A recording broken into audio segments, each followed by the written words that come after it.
আপনি কি জানেন আমাদের মস্তিষ্কের ক্ষমতা কতটুকু বাড়ানো সম্ভব?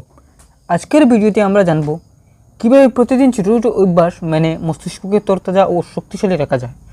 তাহলে চলুন শুরু করা যাক। আমাদের মস্তিষ্ক হলো দেহের সবচেয়ে গুরুত্বপূর্ণ অঙ্গ। এটি আমাদের চিন্তা, স্মৃতি, শেখার ক্ষমতা এবং আবেগ নিয়ন্ত্রণ করে। তাই মস্তিষ্কের যত্ন নেওয়া মানে জীবনের গুণগত মান বাড়ানো। আসুন দেখে নিই কী কী কাজ করতে হবে মস্তিষ্কের ক্ষমতা বাড়ানোর জন্য। নাম্বার 1, নিয়মিত শারীরিক ব্যায়াম করুন। শরীর চর্চা শুধু শরীরের জন্য নয়, মস্তিষ্কের জন্যও খুব দরকারি। ব্যায়াম মস্তিষ্কের রক্তস্রোত বাড়ায়, যা নতুন নিউরন তৈরি করতে সাহায্য করে। প্রতিদিন অন্তত 30 মিনিট হাঁটাহাঁটি বা যোগব্যায়াম করুন। নাম্বার 2, পর্যাপ্ত ভালো ঘুম নিন। ঘুম আমাদের মস্তিষ্ককে বিশ্রাম দেয় এবং স্মৃতির প্রক্রিয়া উন্নত করে। এর সাথে কমপক্ষে 7 থেকে 8 ঘন্টা গভীর ঘুম নিন। নাম্বার 3, মস্তিষ্ককে চ্যালেঞ্জ দিন।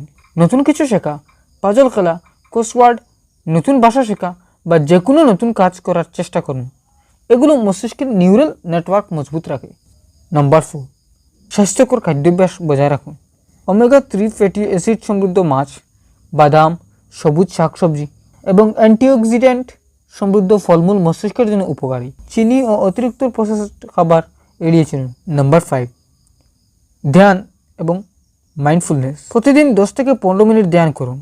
এটি মানসিক চাপ কমিয়ে মস্তিষ্ককে শান্ত করে এবং ফোকাস বাড়ায়। তো আজকের ভিডিও থেকে আমরা শিখলাম কীভাবে প্রতিদিনের ছোটো ছোটো অভ্যাস মেনে মস্তিষ্কের ক্ষমতা বাড়ানো যায়। যদি এই ভিডিওটি আপনার ভালো লাগে তাহলে লাইক ও সাবস্ক্রাইব করতে ভুলবেন না। আপনার মতামত নিচে কমেন্টে জানাতে পারেন।